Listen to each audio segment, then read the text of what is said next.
Morning, hope you're alright. It's Sunday, the 29th of December. It's I would say about 25 past 8, something like half 8, maybe even 8:15. I've lost count, to be honest. I'm going to be doing a vlog which entails a lot of stuff about what I'm doing, the food I'm eating, the training I'm doing. This today is a lot earlier than I should have started. I was supposed to be starting on the 6th of January, but I decided, I got up this morning and I felt really good, which is very unusual these days. A little bit about my background with my health and things. In July, August time, you know, it's June, sorry, till I had a heart problem. I had a massive attack on my chest, felt horrible, went to hospital. I was in for a total of 10 days. Turned out, heart valve doesn't work properly, leaks bad blood back into the body, which is crap, to be honest. So, I wasn't supposed to do the Great North Run, but I felt I had to for my friend Kay, who passed away a week earlier. I took it very easy, it scared the hell out of me. So I know how important it is to train properly and eat properly for this London Marathon. See, the London Marathon's totally different to a half marathon. I mean, I know it's twice different distance and everything, everybody knows that. But your mindset has to be so strong, it really does. If you think you're not going to make it, you won't make it. I'm telling you right now, you have to be on the ball, know what you're doing, pace yourself properly, don't go anybody else's pace. It's one of them things. Morning. Yeah, thanks. Don't ever train, right? I need to hit this time, I need to hit this. If it's your first London Marathon, just get round, seriously. You might, when you finish, think, oh, if I'd just done a little bit faster, I could have got sub 4 or sub 5 or sub 6, whatever. It doesn't matter, I promise you. It's one of them races that isn't so much about your finishing time and place, as in you completed it. It's so difficult at times. I mean, yes, I run in a big costume and things, yeah, but just getting round the marathon is such a buzz and achievement. When you cross that line, ain't many people don't get well up or cry because it is so amazing. The feeling that you've completed that, and because this year's the 40th, it's extra special. It's going to be one of them things where you'll be able to tell your family and your kids for years to come and all that stuff, even though they probably don't want to listen, but you will be able to tell them it. So yeah, my training, I work with a great guy, Anne Clennon. He's SDK Fitness. It's online, you can always follow him and join up, because he does online stuff, which is brilliant, because not a lot of us have a lot of time to nip to the gym. And this is where it really helps me, it really does. I mean, the strength training I got for last year was incredible. I've never felt better. It wasn't my fastest time, in fact it was 40 minutes slower than my fastest. But it didn't matter. I was taking my time for selfies, things like that. I could have sprinted at the end. But it's just one of them things. And he is brilliant at what he does. So yeah, check him out. My food, see, this is something I always struggle with. I'm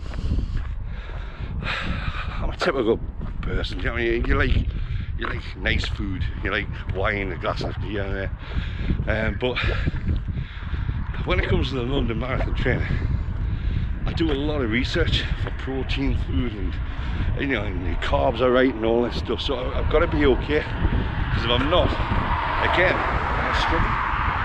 So over the next sort of like 16-17 weeks, I'll be putting on stuff about the foods I eat, what I do in the morning, get up and all that stuff.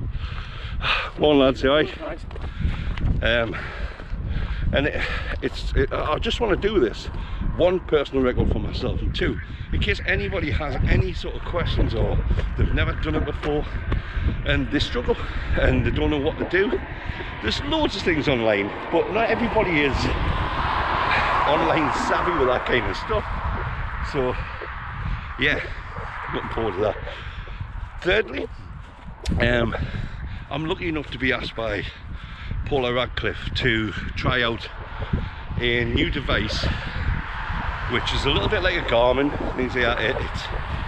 It's called Frontier X, and it will monitor my heart in case of any stress.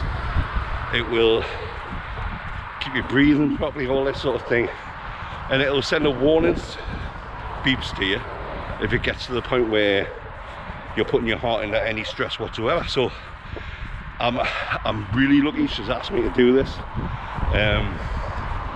It's something I'm really happy about, because everybody knows the problem I had last year. So when this came along, the opportunity, there's no way I could have said no. No way. So really happy about that, because am I scared? Of course I'm scared.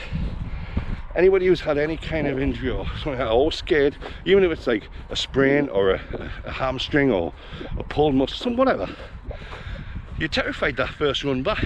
Now this will be my first marathon since my half thing. So yeah, I've done a half marathon, but my pace for the half marathon was so slow I wouldn't actually make it around London in the allotted 8 hours. So yeah, so this is why the training's happening and how much I've got to really work at it. I've got appointments with cardiology, things like that, just to check I'm 100% okay to do it, because if I feel I'm not, I would have to pull out, because I love my wife and my kid, and there's no way I would put them at risk for anything at all, never. So you know, I will be exactly where I need to be if I'm doing London Marathon this year. I'll hopefully be at Expo. I'll be taking a couple of outfits down, because I'm running this year for Macmillan. A brilliant charity, everybody knows what they do. I've been affected a lot by people who've had cancer in my life, so you know, it was a no-brainer for me when they came forward and said yes, would you like to run for us. So definitely very happy about that. Oh, by the way, this is Souter Lighthouse. Lovely, isn't it?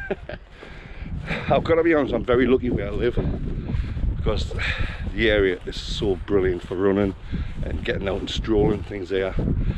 So anyway, the training for London Marathon, my personal training, I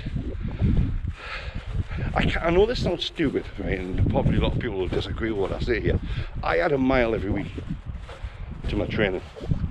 I'll probably start off with a 4 mile speed walk, run, then I'll put weights on my back after about 3 or 4 weeks, weighted vest and things like that, so that helps me there. It compensates for the weight of the dress and things there. Yeah, morning.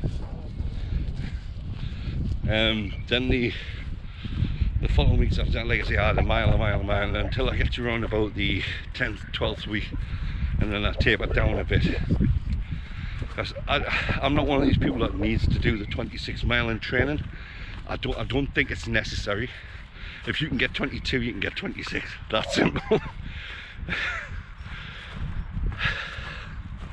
One of the things I have found is, for me, is the trainers I wear.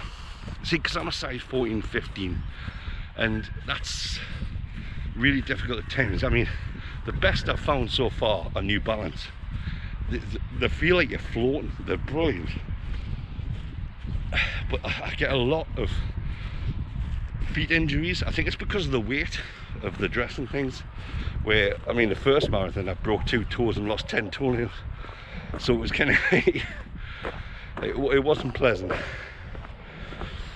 Actually, that was my fastest time as well, so I'm kind of annoyed. I think, right, like, there's 2 magpies up ahead of me. I've got to do this, right, because if I didn't, I feel like I'm gonna get struck down. Morning, Mr. Magpie, how are you today? How's your wife and family? See, now which one of them is the wife? Who knows? Right, anyway, that's my ADHD coming out of it. great groups to join. There's 40 runs. Brilliant bloke, absolutely tip top. Does so much help with you as well. He's one of the best I've ever known, to be honest. He does a lot of meetups, he does a lot of training sessions, he does online stuff, and honestly, he's just brilliant, really is. So, you know, if you get a chance, hop into that group. They'll help you every step of the way. They do meetups at London as well, so if you're on your own, it's ideal, absolutely ideal. I mean, I'm kind of lucky, but in a way I'm not. Because when I'm down there, right, everybody has the big pink dress, and it's great, it honestly is, because if it wasn't for that, it'd be a stupid bloke in the dress, wouldn't it? But because I go down myself, when it comes to night times, going out for a drink or a meal or something out before the races and things there, I'm usually on my own, which is, it's not greatest, I've got to be honest. So, you know, if you want to do meetups with them, that's one of the best ways. They are so good at that. They make you feel so welcome as well. Where was I?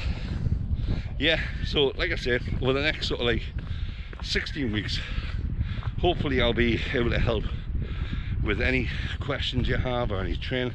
And if you have got questions, put it at the bottom of the thing. I'll answer them in the next video, obviously within reason.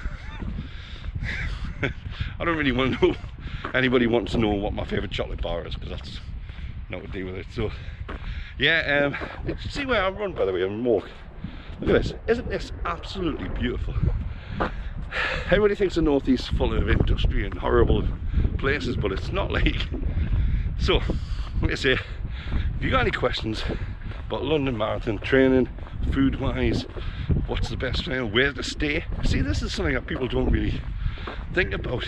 I mean, I'm quite lucky because, you know, I get invited to do press things and things like that, so I get to go and see how I mean, like I said, last year I had bloody breakfast with Eliud Kipchoge. I was sitting there and he signed my top.